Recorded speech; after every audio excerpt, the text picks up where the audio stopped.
Too many jobs and not enough workers. We're talking about the construction sector. Joining me now is Aaron Hornhurst, and he's with the Professional Labor Support Company, where you are the CEO of that company. Yes, I am. So you're out in the construction fields all the time, and what are you seeing out there? Not enough people. Exactly what you said. You've got a few things going on. And last time I was here, we talked about unemployment and construction spending, which is impacting that shortage. You've got a 4.5% unemployment rate nationwide. You've got construction spending up about 1.4% over the last 12 months, non-residential, 1.5% from last month in residential. But the problem is it's slow. The projected growth is 5% in 2017.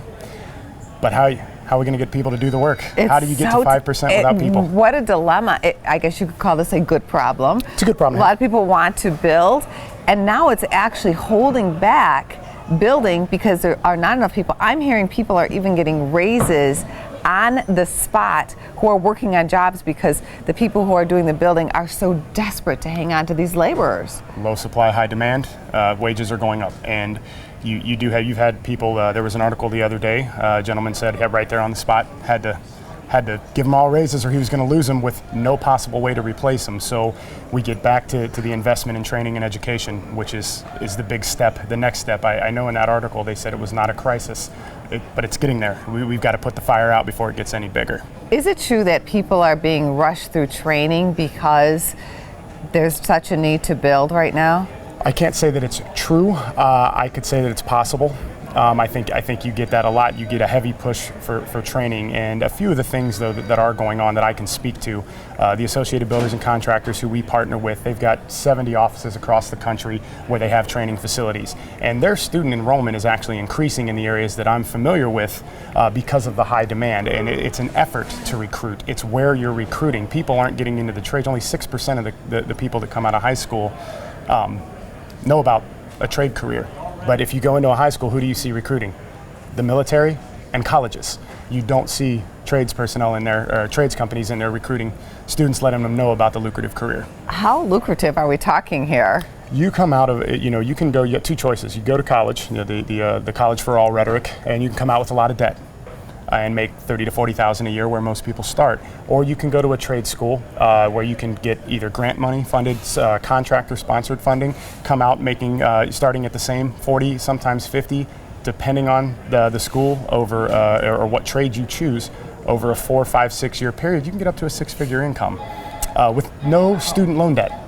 So wow. That's the big issue that's not being put out there that people need to be aware of, especially these younger kids coming out of high school at 18, 19 years old. Do they know any better?